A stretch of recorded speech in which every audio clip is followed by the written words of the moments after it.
ओम नमः शिवाय। हर हर महादेव। भक्तजनों, 11 जुलाई 2025 से सावन का पावन महीना शुरू हो गया है। ऐसे में एक सोमवार भी निकल गया है। सावन के सोमवार में किए जाने वाले दान पुण्य और शिव की आराधना से सभी पाप नष्ट दूर हो जाते हैं और कष्ट भी दूर हो जाते हैं। ऐसे में अगर आप शिव की पूजा करते हैं या एक लोटा जल शिव जी पर चढ़ा देते हैं तो आपकी सभी मनोकामना पूर्ण होती है। आइए जानते हैं शिव जी के बचे हुए इन सावन के दिनों में शिव जी की शिवलिंग पर कौन सी ऐसी 6 चीज़ें ना चढ़ाएं जिससे कि शिव नाराज हो जाए और हमें सावन का जो शिव जी पर किया गया अभिषेक उसका पूर्ण फल प्राप्त ना हो।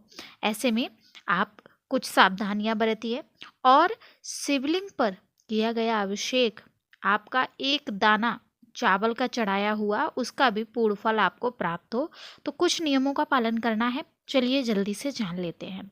तो प्रेम से बोलेंगे देवों की देव महादेव की जय।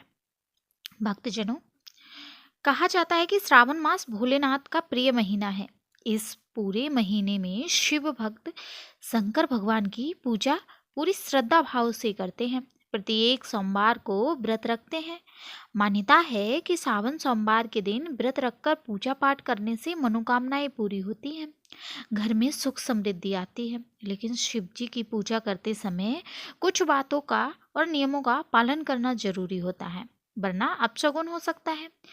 देखो, शास्त्रों के अनुसार सावन महीने में शिव जी की पूजा के दौरान खास सावधानी बरतनी चाहिए। शंकर जी की प्रिय वस्तुओं को ही पूजा के दौरान अर्पित करना चाहिए, जैसे कि भांग, बेल, धतूरा, गंगा जल इत्यादि। इससे भोलेनाथ अपने भक्त से प्रसन्न जरूर होते हैं। वहीं कुछ ऐसी चीजें हैं जिन्हें भूलकर भी पूजा के दौरान शिवलिंग पर नहीं चढ़ाना चाहिए। चलिए जानते हैं वो कौन सी हैं ये चीजें। जब भी आप श्रावण मास या अन्य सोमवार के दिन शिव जी की पूजा करते हैं तो उन पर केतकी के फूल ना चढ़ाएं।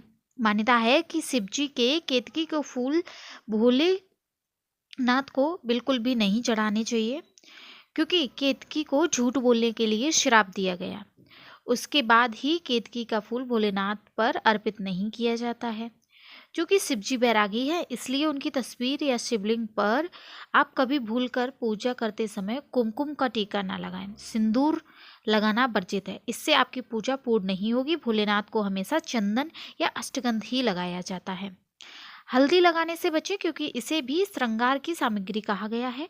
श्रावण मास में हो या सामान्य सोमवार का दिन, आप पूजा के दौरान गलती से भी हल्दी का लेपन भगवान शिवलिंग पर ना करें, इससे पूजा में आपको सफलता नहीं प्राप्त होगी। मान्यता है कि शंख भी शिवजी भगवान की पूजा में नहीं रखना चाहिए, इस्तेमाल नहीं करना चाहिए।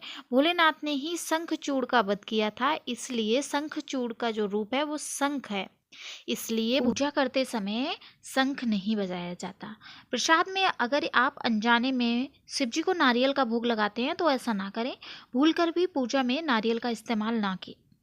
साथ ही नारियल का पानी भी शिवलिंग पर जलाभिषेक नहीं करना चाहिए। तुलसी का प्रसाद शिवलिंग पर चढ़ाने से परहेज करें, यह वर्जित माना जाता है। मान्यता है कि माँ तुलसी को भगवान विष्णु जी की पत्नी होने का दर्जा प्राप्त है। ऐसे में शिव जी की तस्वीर या शिवलिंग पर तुलसी अर्पित करना पूरी तरह वर्जित है।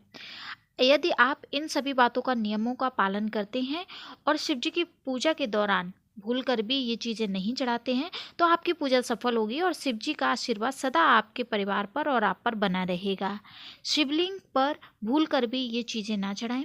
सावन के प्रत्येक दिन अगर आप एक लोटा जल शिवलिंग पर चढ़ा देते हैं तो अति उत्तम होगा। भगवान शिव आपकी सभी मनोकामनाएं पूर्ण करेंगे। और अगर सोमवार के दिन शिव जी का पार्थिव शिवलिंग का निर्माण कर उसका अभिषेक करते हैं तो आपकी की हुई पूजा 3 महीने के अंदर जो भी मनोकामना है वो पूर्ण होती है। भगवान भोलेनाथ सभी की मनोकामना पूर्ण करते हैं।